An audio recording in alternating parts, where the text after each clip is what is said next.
So we can discuss about another important topic in financial management, that is leverage. So in this chapter, we are going to discuss the following points: the meaning of leverage, the types of leverage. Basically, there are three types of leverages: operating leverage, financial leverage, and campaign leverage. Operating leverage is known as the first stage of leverage, financial leverage is the second stage leverage, and campaign leverage is the combination of the first two. And we will see the difference between operating and financial leverage. And we will also go through some illustrations too. So let's move on to the topics. So we can see the meaning of leverage. Leverage simply means the employment of assets or fund for which the firm pays a fixed cost or fixed return. So there is two parts.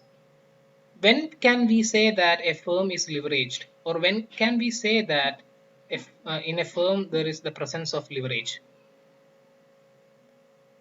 We can say that a firm is leveraged if the firm is using any kind of assets that cause a fixed cost for the firm. So assets that cause fixed cost, we know that in cost structure there are fixed cost and variable cost. So variable cost is the cost that changes according to the change in the production and operations level. While fixed cost is the cost that remains the same even though the production or the operations level changes. For example, the rent for the building is an example for fixed cost. It won't change. It will remain the same even though the production or the operation activities changes. So if any of the firm is using such kind of assets, such kind of fixed assets that causes a fixed cost, then leverage is present in that. That means in the cost structure, if there is only variable cost is present in the cost structure of a firm, then the firm is not leveraged. If there is presence of fixed cost in the cost structure of a firm, then we can say that the firm is leveraged. And the other part is leverage means the usage of fund that makes a liability for the firm to make a fixed return. That means we can say that a firm is leveraged if a firm is using some kind of funds which is demanding a fixed return from the firm.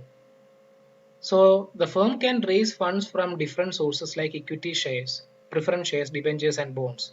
We know that equity shares is not demanding a fixed return because its dividend rate is not fixed at all. While for the preference shares, the dividend is fixed. For debentures and bonds also the interest rate is fixed. So we can say that preference shares, debentures, bonds, etc. are fixed income securities. The equity share is not. So if a firm is capitalized, or a firm has made all the capital with the help of only the equity shares, then we can say that the firm is not leveraged. But if the firm has used any fixed income security like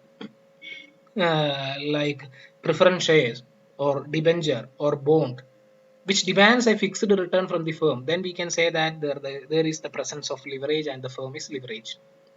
So in short, we can say that a firm's capital structure, if a firm's capital structures have fixed cost element, then the firm is leveraged. And in the firm's capital structure, if there is the presence of any of the fixed income security like a preference shares, debenture, or bond, then the firm is leveraged.